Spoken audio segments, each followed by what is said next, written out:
The modern world has inherited a rich legacy from those who came before us.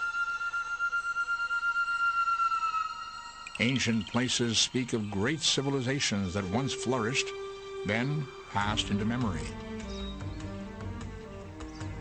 Though we have learned to decipher artifacts and ruins like this, mystery often dwells here. Why, with razor-sharp precision, do so many monuments of antiquity seem to point towards certain stars in the sky?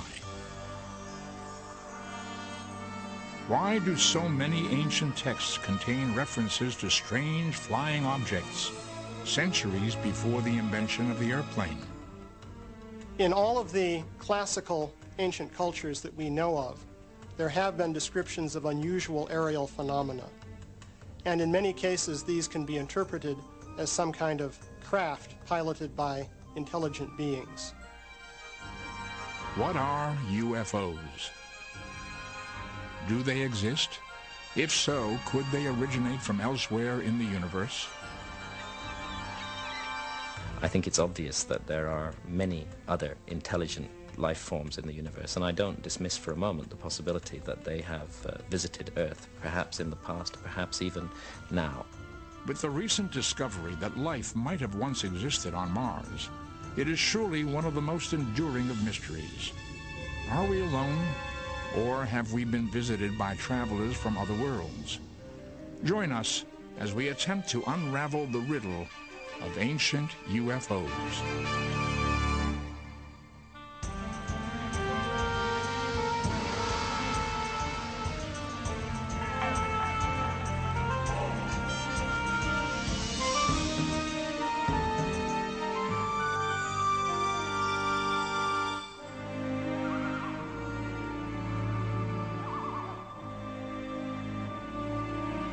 For thousands of years, we have gazed in awe at the night sky.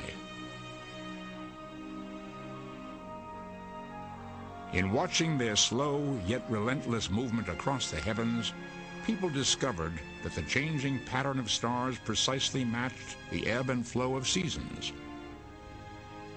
This allowed for the development of the calendar and the rise of agriculture. But some objects in the sky followed neither pattern nor orderly path, seeming to defy the natural laws that bind all things. These unidentified flying objects, or UFOs, challenged human understanding, provoking a quest that continues to this day. You'd have to say that UFO evidence goes back as far as man has left any records at all, because even in ancient cave art 20,000 years ago or so in France and Spain, there are objects, drawings that look like modern flying saucers. So you'd have to go back that far if you wanted to start some point in time when the first UFO report was recorded.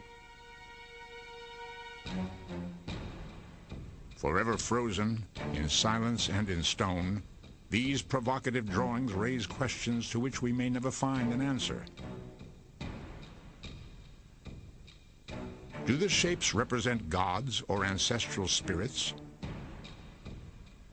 Or are they ancient depictions of spacecraft, as many believe them to be?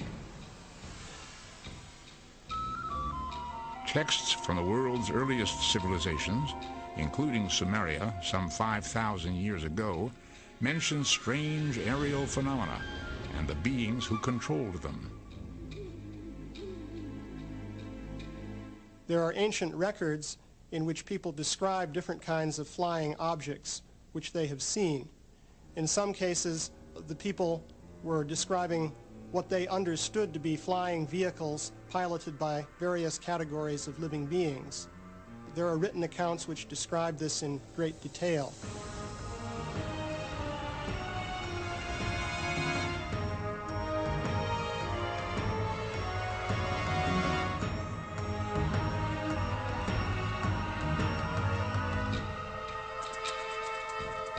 Are we perhaps reading too much into images like this?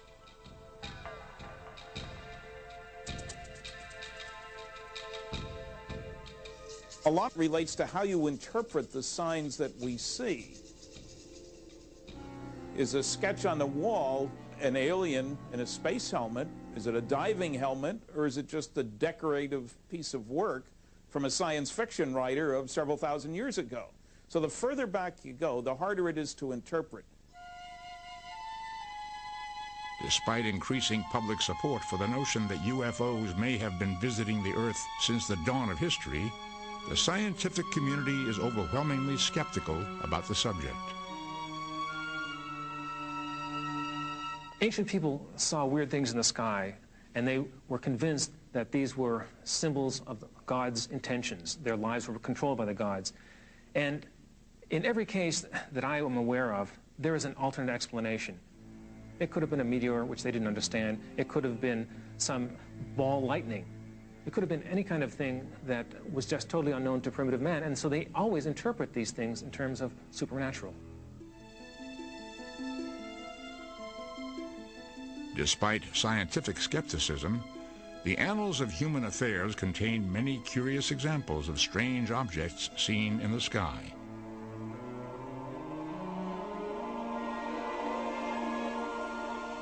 One of the earliest written records of an encounter with a UFO comes from Egypt, more than 3,500 years ago.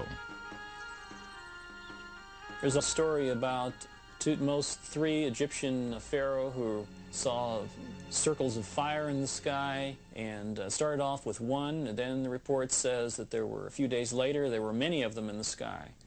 And he was so impressed that this was recorded on a papyrus and considered very momentous. In the year 22 of the 3rd month of the winter, a circle of fire appeared in the sky. After some days, it became more numerous and shone with the brightness of the sun, extending to the very limits of the heavens. The records of Pharaoh Thutmose, 1480 BCE. Thutmose was not alone. 11 centuries later, during his invasion of Asia, the mighty Greek leader Alexander the Great is chronicled as having witnessed UFOs. While crossing a river in 329 before the Common Era, Alexander and his men observed what are described as gleaming silver shields in the sky. The objects repeatedly swooped down on the column of soldiers, scattering men and horses in panic. 7 years later, while attacking the Phoenician city of Tyre in the eastern Mediterranean, Alexander again encounters UFOs. Recorded by observers on both sides of the conflict, one of the objects suddenly shoots a beam of light at the city wall, which crumbles into dust, allowing Alexander and his troops to easily breach the defenses and take the city.